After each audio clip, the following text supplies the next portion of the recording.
This mammoth of a bike, very large, step-through, full suspension bike from Cyrusher. It's called the Trax. Now, the Trax here has a Bifang 750-watt rear hub motor running off a 52-volt system that we don't typically see. It's normally 36 or 48 volts. This is slightly higher, so it gives a little bit more torque, more grunt and power to it. Torque sensor, and the full suspension can be locked out here in the middle. And our front shock, we can adjust the compression with it. Now the tires, they're 26 inches by 4 inches wide, so those fat tires that are not really great on the roads, but off-road aren't too bad. They've got a lot of give in them because they are so wide and you can run a lower PSI. They're quite spongy, give a bit more traction there. They're from Kenda, and our brakes are from Logan, hydraulic 180mm disc brakes. Now the battery, which is located here in the frame, locked into place, so it is removable, is 20 amp hours using algae cells and the 52 volts again. Their range, they claim, Cyrusher, that you can get around 90 kilometers, but later in this review, I'll give you more of a realistic kind of range that I've been able to get out of this particular bike. So there are a few things to go over. What looks like here a mid-drive setup, because we've got this here, isn't, okay? That is just here, this is a plastic cover. We've got inside that the controller for the bike, and it uses a torque sensor. Now that motor, 52 volts, 750 watts from Bifang. They're quite a well-established brand when it comes to motors. With mountain bikes and everything, e-bikes, they do a very good job of that. The brakes, Logan, so 180mm. I'll talk a little bit about this later on with my test and everything, but I really feel like the brakes on this bike should be bigger because it is a heavy beast of a bike. This weighs almost 40 kilos. The brakes to me should be 203mm, and perhaps they could have gone with a 4-pot caliper, something like the Dyson brakes or some Tektros or something. Pedals included, Wellgo, so known brand there, which is good. The seat is nice and large, caters to rider heights of 165 centimeters up to 200, so it can be dropped down nice and low. Now we have a DMN rear shock here that you can lock out completely. It does fine, and the links here all look good. Build quality, this is typical Cyrusher. I've reviewed a few of their bikes now. Excellent, very, very good. In fact, almost kind of over-engineered. They've got a lot of reinforcing around here, a lot of welds that do look good, all machine welds of course, but good finish, good frame, really chunky, really solid, even with this part right here too as well. And that all adds to the weight. Now the shock here, it looks like a downhill style, but the travel is not downhill. Now this is a Trauma shock, it's a brand of shock that it uses. The front hub does not have quick release, and Kenda tires, off-road style, well, fat, knobbly tires. So they're poor when it comes to rolling resistance, but they give a nice little bit of traction on rough kind of stuff that I've been riding around here onto little light stones and things like that. They're good for that, so not too bad. And depending on what PSI you use in them, the tire pressures, you can make them really nice and comfortable and spongy. So travel about 80mm, not a lot. It should be more really, and this front headlight, I've seen so much of this. It's very, very common. But hey, it does the job. It's got 4 bright LEDs in there and it is good. So what can you adjust with the front shock? Well, we have adjustable compression here too, so you can dial that in or out, which is okay, but we don't have preload on the other side here. And it's just the air valve there, so air suspension, of course, with this. Our screen, really nice and large. Our controls here, so I just power it on at the moment. So you can see all the information on the screen, even in bright daylight, which is good. We've got our horn. Quite loud. The light switch, so you can keep this on all the times. Every time you power on the bike, the front headlight will be on. And the Logan brake levers. Now, because it is hydraulic, it feels good. These brake levers have a nice feel to them. They are adjustable. They did go with non-lock grips. So these do spin a little bit. I would probably change out the grips on here, the hand grips, because they're all right. I would go with lock grips. It just wouldn't move. Our gear selector here, so this is go to down the gears here, then the other trigger to go up them, and it's a 9-speed setup.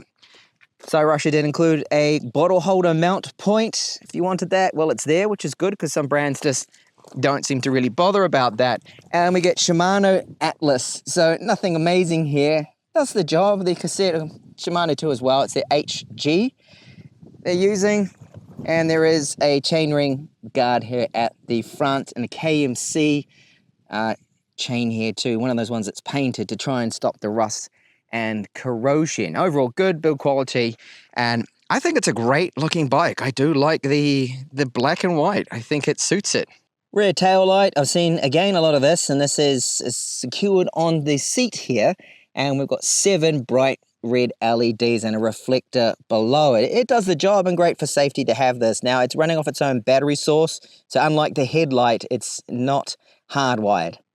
So this screen, it's reasonably clear. I'm making it look a little bit worse than what it really is. The camera doesn't seem to be showing all of it really well.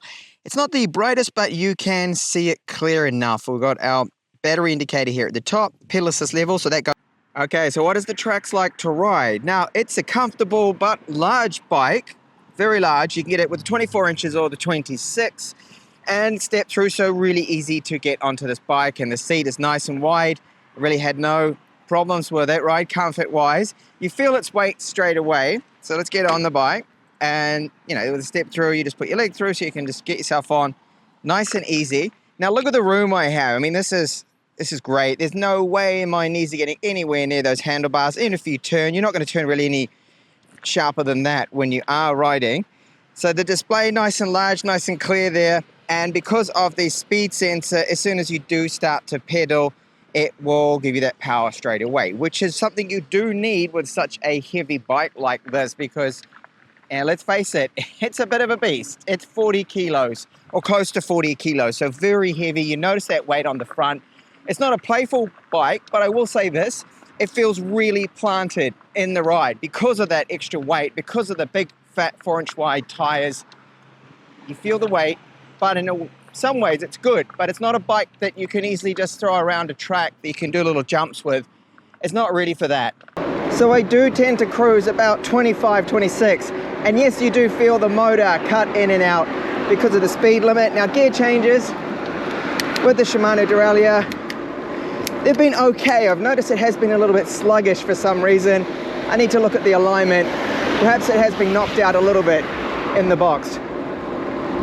Okay, climb test spot. So we've got a 750 watt Bafang motor, 52 volt system. I have it in pedal assist level 1 only, and it's doing this. No problem at all. So I'll put it into 5.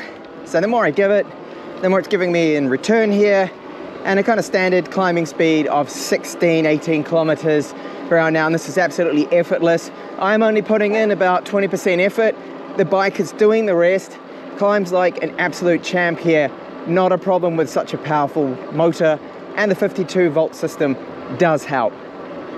Now with our brakes here, Logan, they're 203 millimeter hydraulic disc brakes.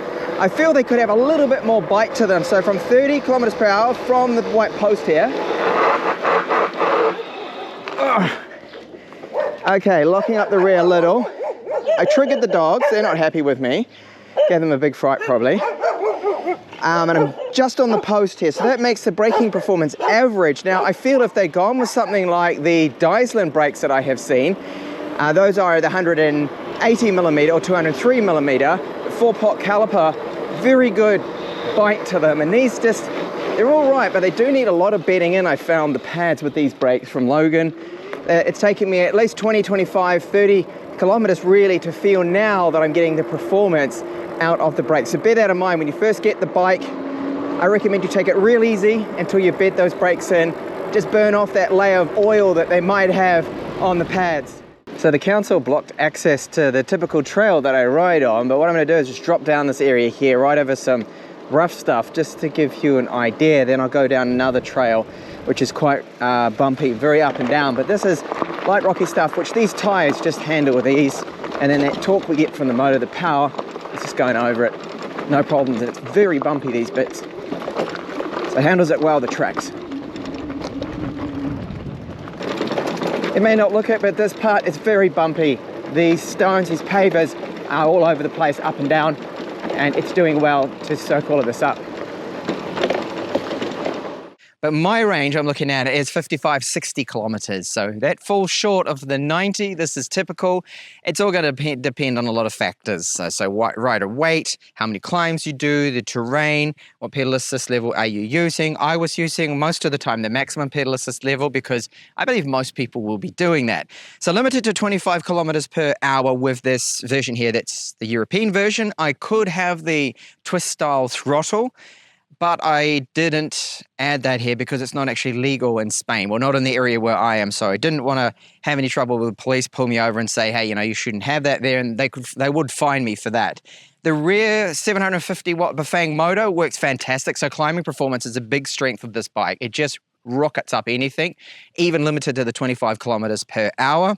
The suspension works really well. It is very strong and rigid. They certainly have improved a lot. And this is a Tama front shock. And the travel on it isn't amazing when you look at it. It looks like a downhill style front shock, but the travel isn't as much as you would expect out of that. The rear's not bad at all.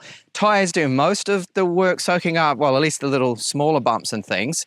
And this bike is really for light kind of trails that you can ride on and just slightly bumpy things. This is not a bike that you would take going downhill or anything like that. Anything serious or technical, not at all, because of the sheer weight of it and the performance you get out of these shocks, especially that front shock. It is expensive. It's 2,500 euros at the time of this video, but you're getting a very good build quality, really nice, comfortable ride. It brings me on to the cons now of this bike. I think the brakes, they're okay. They do the job, but you saw from my braking test, it's average performance. Now, I made an error there. I said it was 203 millimeters, the disc brakes on this. They're actually 180 millimeters, and I was thinking it should have 203 millimeter when I was doing the test. So I feel like it needs slightly larger brakes, and they should have gone with a better brand, I think, like TechTablets, especially at this price point, to give us better braking performance. I find the pads, they have very little bite in the first 20, 30 kilometers. They're not so good. You really have to bed them in, get them nice and hot. And then going down very long trails, steep descents, when you're on those brakes a lot, after a while, especially in the heat now, I do feel them fade a little bit and they get smoking hot with the weight of this bike. Really should be a bit better than what they are. So that's one area of criticism. If I was going to be hanging on to a bike like this, I would probably end up upgrading the brakes. And the obvious one is the weight. This bike is heavy, very heavy, almost 40 kilos. It's a mammoth of a bike. It's large, but then that's the good thing about it, is it adds to the comfort, being just so comfortable and large. The frame, the geometry of it and all that is really good. So it's a great bike for just cruising along. And then little light trails, rough stuff, it handles with absolute ease. So that is the Cyrusher Trax. Thank you so much for watching this e-bike review. I will have more up and coming in the channel soon, so do subscribe for that.